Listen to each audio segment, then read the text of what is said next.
invitados a las bodas del Hijo del Rey, quiere dirigirlas a los príncipes de los sacerdotes, es decir, a los sacerdotes del Antiguo Testamento, con los cuales lamentablemente nuestro Señor se va a enfrentar en toda su vida pública. Los sacerdotes de Leví, los antiguos sacerdotes. Yo quisiera aprovechar entonces en esta oportunidad para hacer una breve lectura, una rápida lectura de la gran epístola del apóstol San Pablo a los hebreos. San Pablo tiene 14 epístolas y la última epístola es la epístola del sacerdocio de nuestro Señor. Y ahí el gran apóstol entonces va a contraponer el sacerdocio de la antigua alianza, el sacerdocio de los levitas, con los cuales habla nuestro Señor en el Evangelio, que son sus enemigos, lo va a contraponer al sacerdocio del Nuevo Testamento, el sacerdocio que va a venir nuestro Señor a fundar. Él es sumo y eterno sacerdote. Y entonces, por eso, San Pablo escribe precisamente a los hebreos, a los judíos de Jerusalén, a aquellos que quieren quedarse arraigados, fijados al antiguo sacerdocio, les habla del sacerdocio nuevo, el sacerdocio de nuestro Señor y el sacerdocio de todos nosotros, los sacerdotes católicos, los que recibimos una participación entonces del sacerdocio de nuestro Señor. Entonces, en esa epístola a los hebreos, San Pablo, en la primera parte del capítulo 1 al capítulo 9, nos habla de esta grandeza del sacerdocio de nuestro Señor. Así comienza en el capítulo 1. Dios, después de haber hablado antiguamente muchas veces y de muy diferentes formas a nuestros padres por medio de los profetas, últimamente, en estos días, nos habló a nosotros por su Hijo, a quien designó heredero de todas las cosas y por quien también hizo el mundo, el cual, siendo el esplendor de su gloria y la misma imagen de su sustancia, y sustentándolo además todo por la acción de su poder, después de haber efectuado por sí mismo la purificación de los pecados, se sentó a la diestra de la majestad en las alturas. Entonces, en estas palabras, así comienza San Pablo su carta a los hebreos, diciéndonos que Cristo, siendo Dios, es el Hijo de Dios, es el Verbo, ¿cierto? Como hemos aprendido en el Catecismo, la segunda persona de la Santísima Trinidad. Es el Hijo natural de Dios. Todos nosotros y los ángeles somos hijos adoptivos por la gracia, pero Dios tiene un único Hijo, y este Hijo es el Verbo que se ha hecho hombre. Y por eso dice San Pablo que es de la misma imagen de su sustancia. Tiene la sustancia del Padre. Nosotros no tenemos la sustancia, ni el ser, ni la esencia divina. El Hijo de Dios sí la tiene. Es la imagen de su sustancia. Por eso, en el credo que nosotros rezamos cada domingo, el credo de Nicea de Constantinopla, decimos consustancial al Padre, que el verbo es consustancial al Padre, porque es de la misma sustancia, como dice San Pablo a los hebreos. Dios de Dios, luz de luz, Dios verdadero de Dios verdadero. Ese es el Hijo. Y además, no solamente es el Hijo consustancial al Padre, sino que es creador de todas las cosas. Por eso lo dice San Pablo a los hebreos. Por quien también hizo el mundo. Dios Padre ha creado todas las cosas por el Hijo, porque el Hijo es creador junto con el Padre, y solamente Dios puede crear. El Hijo es Dios, es consustancial al Padre y es el creador. Cada uno de nosotros, los que estamos aquí, hemos sido creados por el Verbo consustancial al Padre. Hemos sido creados por el Hijo, el Verbo divino. Y además, entonces, además de ser creados por Él, dice San Pablo ya en este primer capítulo, ha efectuado por sí mismo la purificación de los pecados. Se hizo hombre, este Verbo divino, consustancial al Padre, creador de todas las cosas, creador de cada uno de nosotros, se hizo hombre para perdonarnos de los pecados. Y por eso, nuestro Señor Jesucristo es superior a los ángeles. Es lo segundo que va a decir San Pablo en la carta a los hebreos. ¿A cuál de los ángeles dijo alguna vez, Hijo mío, eres tú, yo te engendro hoy? Salmo 2. Y de nuevo, yo seré padre para él, y él será hijo hijo para mí. Salmo 7. Adórenle todos los ángeles de Dios. Es decir, nuestro Señor es superior a los ángeles. Los ángeles son criaturas espirituales, son superiores a nosotros, pero el Hijo, por ser consustancial al Padre, como rezamos en el credo, por tener la misma sustancia del Padre y ser creador de todas las cosas, y además habernos perdonado los pecados, es superior a los ángeles. Entonces, la grandeza de nuestro Señor Jesucristo, en cuanto a su vida divina y su naturaleza divina. Entonces, después va a agregar San Pablo, un poco más adelante en el capítulo 2, ¿por qué razón se hizo hombre? ¿Por qué este verbo consustancial del Padre, Dios de Dios, luz de luz, Dios verdadero de Dios verdadero, creador de todas las cosas, ¿por qué se hizo hombre? En el capítulo 2 entonces dice, por lo cual debía en todo hacerse semejante a sus hermanos. Nosotros somos los hermanos de Cristo, es decir, que ese verbo se hace hombre en las purísimas entrañas de la Santísima Virgen María para hacerse semejante a nosotros. Toma una naturaleza humana, siendo consustancial al Padre, se hace semejante a sus hermanos que somos nosotros. ¿Y para qué? Para venir a ser pontífice, misericordioso y fiel en las cosas relativas a Dios, para expiar los pecados del pueblo. Es decir, el verbo consustancial al Padre, creador de todos los que estamos aquí, de todas las cosas, de todos los seres, se hace hombre para ser pontífice. Entonces aquí tocamos el contenido esencial de la carta a los hebreos, a los judíos de Jerusalén, el sacerdocio de nuestro Señor. Se hace hombre para ser sacerdote de la nueva alianza, un nuevo pontífice, no como los sacerdotes de la antigua alianza con los cuales habla nuestro Señor al principio del Evangelio. Esos sacerdotes de Leví, los príncipes, los sacerdotes y los fariseos que estaban escuchándolo a nuestro Señor. Entonces San Pablo lo dice muy claramente, para venir a ser pontífice. Pontífice entonces es aquel que hace puente, o que es puente, entre Dios y los hombres. Entonces nuestro Señor viene a ser mediador entre Dios y los hombres. Y más adelante, en el capítulo 5, San Pablo habla entonces de cuáles son esas cualidades del nuevo sacerdocio de nuestro Señor. ¿Por qué es más excelente el sacerdocio de nuestro Señor comparado con el sacerdocio de Leví? Y ahí lo va a decir entonces en el capítulo 5. Cristo no se glorificó a sí mismo haciéndose pontífice. No se hizo a sí mismo pontífice, sino que fue hecho por el que le dijo, su Padre, Hijo mío eres tú, yo te engendro hoy. Como también en otro lugar dice, tú eres sacerdote para siempre, según el orden de Melquisedec. Salmo 109. Es decir, que San Pablo, siendo judío, les muestra a los judíos de Jerusalén, a los hebreos, que tienen que saber, a la luz de los salmos, como bien lo sabe él, que el sacerdocio de nuestro Señor es un sacerdocio excelente, más perfecto que el sacerdocio de la antigua alianza, del orden levítico. Y por eso San Pablo pone aquí a la figura del sacerdote Melquisedec. Tú eres sacerdote para siempre según el orden de Melquisedec, según el Salmo 109. No según el orden de Leví. ¿Por qué nuestro Señor no quiere nacer en la tribu de Leví? Nace de la Santísima Virgen María, que es descendiente de David y que pertenece a la tribu de Judá.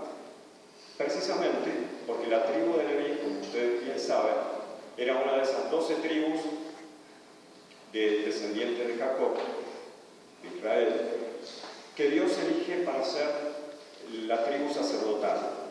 Entonces nuestro Señor no quiere nacer en esa tribu, sino que quiere nacer en la tribu de Judá, precisamente porque no quiere que su sacerdocio venga de la antigua alianza, porque el sacerdocio de Leví era un sacerdocio hereditario, venía por el nacimiento, es decir que se nacía sacerdote y se moría sacerdote. El sacerdocio duraba lo que duraba esa persona, ese descendiente de la tribu de Leví. Es decir, que venía no por elección divina, como dice el Salmo, ¿no es cierto? Hijo mío eres tú, yo te he engendrado hoy, tú eres sacerdote para siempre, sino que venía por el nacimiento. Los sacerdotes de Leví entonces no eran personalmente elegidos por Dios para ser sacerdotes. Y además su sacerdocio no duraba para siempre.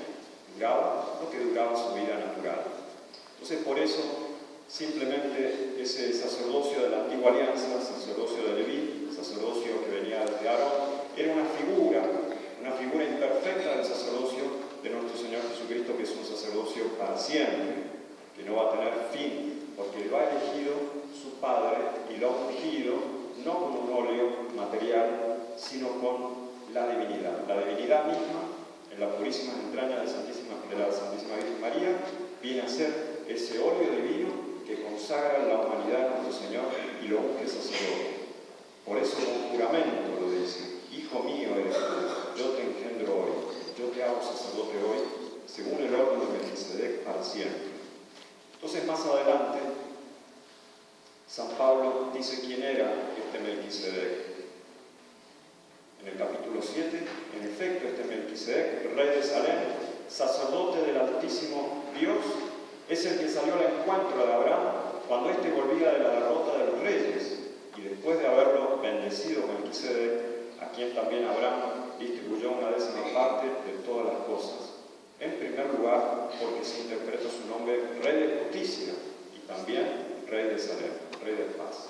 Entonces, por eso es figura perfecta del sacerdocio de nuestro Señor, este sacerdocio de Melquisedec. Porque nuestro Señor es Rey de Justicia y Rey de Paz, sacerdote de justicia y sacerdote de paz. Y además agrega San Pablo inmediatamente después que este Melquisedec no tiene padre ni madre, no se conoce quiénes son sus padres, sin genealogía, sin principio de días ni fin de vida. No se sabe cuándo nació ni cuándo murió. Un personaje misterioso. Y con esto entonces, dice San Pablo, se asemejaba en eso al Hijo de Dios, que es sacerdote para siempre. Por eso, el Salmo 109 lo pone como ejemplo perfecto del sacerdocio eterno de nuestro Señor Jesucristo. Entonces, el sacerdocio eterno de nuestro Señor, además, hecho con juramento, más adelante San Pablo lo va a explicar también. Y por cuanto no fue hecho sin juramento, porque aquellos, los sacerdotes levitas, fueron hechos sacerdotes sin juramento, pero Cristo con juramento, por el cual le dijo: juró el Señor y no se arrepentirá, tú eres sacerdote para siempre.